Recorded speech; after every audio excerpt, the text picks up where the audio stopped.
నీకు తెలియదు ఆయన మాట్లాడినట్టు.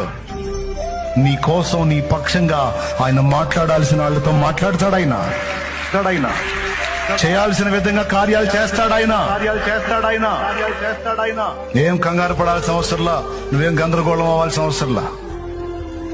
ఎవరితో మాట్లాడితే నీకు మేలు కలిగిద్దో, ఎవరితో మాట్లాడితే కార్యాలు జరుగుతాయో మాట్లాడాల్సిన వాళ్లతో ఆయనే మాట్లాడుతాడు. దిగులు పడద్దో.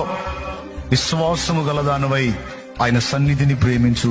విశ్వాసము గలవాడవై ఆయన సన్నిధికి చేరి నీ బాధ, గోడు, వేదన అంతా చెప్పు.